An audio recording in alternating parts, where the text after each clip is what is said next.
अस्सलाम वालेकुम दोस्तों, क्या हाल है। Hope you all fine. आज मैं ऐसे मेगा स्ट्रक्चर के बारे में बात करूंगा जिस पर अरबों डॉलर लगा दिए गए मगर वो आज तक किसी के इस्तेमाल में ना आ पाए। सिउदाद रियाल सेंट्रल एयरपोर्ट में आपको बताता चलूँ, ये स्पेन में वाक़या है। साल टूरिस्ट स्पेन का रुख करते हैं और वो स्पेन के कैपिटल मैड्रिड में रुकना पसंद करते हैं, मगर इन्हें इशू ये देखना पड़ रहा था कि वक्त गुजरने के साथ साथ टूरिस्ट के लिए वो जगह कम पड़ रही थी, जिससे टूरिस्ट को हैंडल करना भी मुश्किल हो रहा था उनके लिए।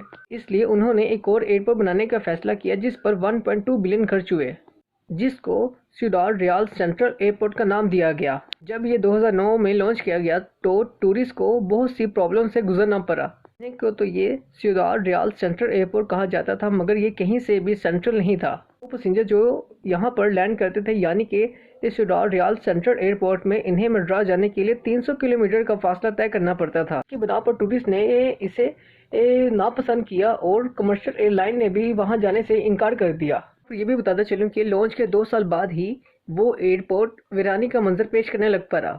को ऑपरेट करने के लिए कई डॉलर खर्च होने लग पड़े, मगर वहां पर तो कोई पैसेंजर जाना पसंद ही नहीं करता था। हालत को देखते हुए 2013 में उसे बेचने का फैसला किया गया, मगर सोचने वाली बात यह है कि उसे लेता भी कौन। पर 19 अरब खर्च करने के बाद सिर्फ और सिर्फ $12,000 यानी 9 लाख में नीलाम कर दिया गया। वीडियो कैसी लगी कमेंट बॉक्स में अपनी राय जरूर दीजिएगा। वीडियो पसंद आने के समय वीडियो को लाइक करें, चैनल को सब्सक्राइब करें एंड बेल आइकन पर क्लिक करें ताकि आने वाली वीडियो आप तक बआसानी पहुंच सके।